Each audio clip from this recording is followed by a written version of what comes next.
Hey, I'm Architect Anna, and I qualified as an architect in the UK in 2020. This video is going to be all about accessible architecture and inclusive design. This is also the first video in a mini-series that I'm creating discussing topics in the design world I find particularly interesting and important.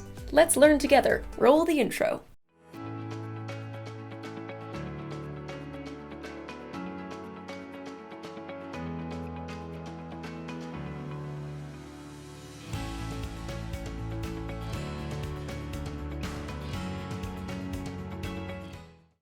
Let me first start by saying I am not an expert on this subject, but I will be mentioning a few architects who have far more experience on this topic than I do, and will show you some of their inclusive design work and precedents, so stick around. I'm also going to be finishing off with how I think we can do more in architecture education, and some tips for how you might be able to make your home more comfortable and inclusive. So, episode 1, things to consider when designing accessible architecture and inclusive design. A quote that I liked from an article I read by Blaine Brownwell, an architect and material researcher, said, "Inclusive design should not merely accommodate our experience within the built environment, it should inspire it." I like that. I try to gain inspiration and energy from everything around me to fuel my design work and passions. When you think of accessible design, your mind might automatically go straight to designing for wheelchair users. While it's a highly important subject area, and the one that inspired my interest in accessible architecture, it is not the only one. There's actually so much more to learn about accessible diversity in our world. Not all disabilities are visible, discussed often, or even considered in the design process. There are so many unique and different people all over the world, and architecture should try to creatively accommodate all of them. To some architects, this may seem like a big ask, but it is possible to design inclusively without an added burden on the design team and with great benefit for the end user. Besides wheelchair accessible designs incorporating ramps and wide doorways, there are also designs for the visually impaired and elderly, using more tactile design and texture in buildings and the built environment. For people of short stature and those with lower mobility impairments, there are adjustable and multifunctional furniture that can be adjusted for different heights, kitchen cupboards, countertops, etc. It can be so important to collaborate with interior and furniture designers when it comes to inclusive and accessible designs. Teamwork makes the dream work! There is also architecture for hearing loss and an entire category for neurodiversity. If this is your first time hearing the word neurodiversity, let me give you a few examples as to what that is. Neurodiversity and neurodivergent people can include those with ADHD, Asperger's syndrome, dyslexia, epilepsy, OCD, TS, and autism, as well as several others, none of which are abnormal or anything to be ashamed or fearful of. Oh, and by the way, vaccinating your children does not cause autism, and even if it did, would that really be so awful? I'm neurotypical, but if you're not, neurodivergence is just a variation of the human brain, and we as designers can cater to those differences that make each of us unique and special. Most buildings were not designed for diversity.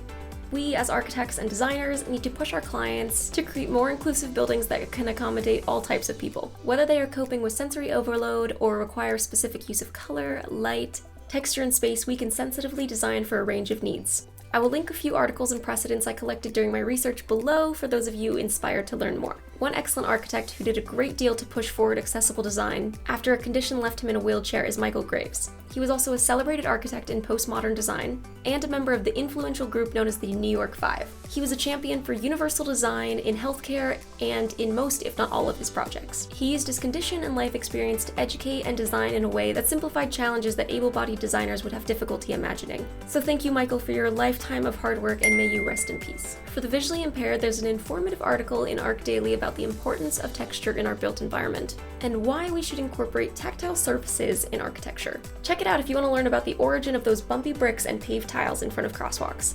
Design is all around us, and most of us don't even realize how intentional every detail can be. So on your next walk around town, have a look and have a listen for accessible design elements you may have never noticed before, and share your observations with a friend or write them down in the comments below. A few examples of accessible buildings are the Smithsonian National Museum of African American History and Culture by David Edjay, the USA Deaf Space at Gallaudet University by Hanson Bauman. Gallaudet is an amazing university with all programs and services specifically designed to accommodate deaf and hard of hearing students located in Washington, D.C. Hello, my name is Anna. How are you? That was a little ASL if any of you are wondering, American Sign Language. Then there's the Regent Park Aquatic Center in Toronto, which also has gender inclusive spaces. The Bikram Inclusive School in Tel Aviv, the Friendship Park in Uruguay, Musholm by AART Architects in Denmark, The Enabling Village by WOHA in Singapore, and many, many more. If you want to learn more information about the subject, have a look at universaldesign.com after watching the rest of the video, of course. As an architect, I've been designing in the education sector this year and incorporating inclusive design into my projects. SEND design guides are key for designing inclusive schools. SEND stands for Special Education Needs and Disability, which is in no way meant to be offensive. It is simply what the design guides are called in the UK to design more inclusive spaces. The Cambridgeshire County Council Purple Guide for SEND schools is a great example if you want to learn about the design elements in more detail. Those are a few examples showing the quality and beauty of inclusive design, and how important universal design, equality, and accessibility is. You've probably heard the phrase, great minds think alike. But when it comes to neurodiversity, not all great minds think alike. And we should celebrate neurodiversity in our designs and recognize that no two end users are the same. If you're an architecture company and you want to learn more about this subject and be able to work on inclusive projects, a great place to start would be looking at government guidelines for whichever country you live in. They will likely have specific instructions and outlines for accessible design in your area. Those design guides will probably include area requirements, room heights, materials, daylight requirements, adjacencies, and much, much more. One of the reasons I became so interested in this subject and the broad spectrum of inclusive design that goes well beyond mobility is because I had to briefly experience what it's like to live in a wheelchair. While I only used a wheelchair for a month, I still remember how challenging it was and how I lost almost all of my independence because of the difficulty getting around London and curbs, specifically curbs.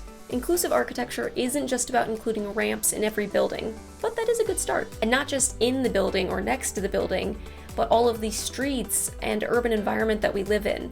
It's important that we broaden our scope of design, not just for our individual building that we're working on, but also the macro aspects and the effect of introducing our new building into the area. Because it took me actually having to experience the challenge of being in a wheelchair to truly value the ability to walk and go about my day doing everyday tasks. Because having to suffer just a small amount myself made me really empathize with the people that go through that every day, I think similar simulating experience should be introduced in architecture education and universities, so they can also understand the importance of inclusive design and accessible architecture. I'll quickly just throw out my idea.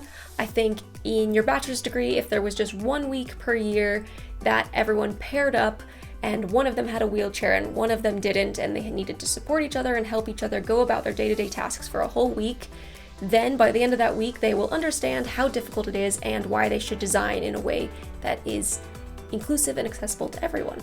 I know in London, for example, you can rent a wheelchair for as little as $20 per week, which is what I did, so I know that the university budget could clearly allow that, and I think it would be really useful. So if anyone from an architecture university is listening and wants to talk it over, write a note in the comments or send me a message on Instagram at architectanna UK. Simulating the experience of a wheelchair user is just one way that could be introduced at universities. There's also plenty of other aspects in inclusive design that could be simulated or taught more thoroughly at university so that students understand the importance of it in our evolving world. We should also continue to educate ourselves.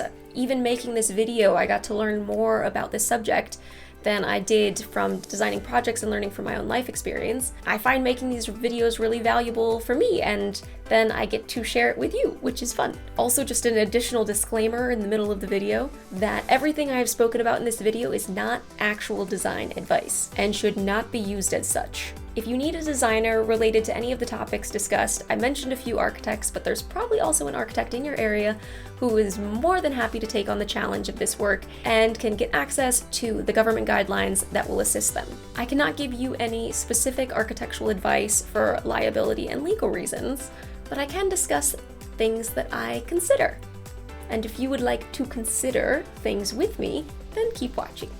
As with most considerations for architecture design, I would start with the site that you are planning to design a building on. And considerations for designing accessible architecture is no different, and probably even more important. Whether you should mitigate or utilize surrounding elements, for example, utilize natural daylight and mitigate surrounding street noise, as well as the normal elements that buildings shelter us from: wind, rain, change in temperature, etc. Where your building is anywhere in the world will determine the temperature range, how you need to insulate your building, the average annual rainfall, which will potentially influence the slope of your roof. But the goal is generally that people are comfortable in the building. Not too hot, not too cold, just right.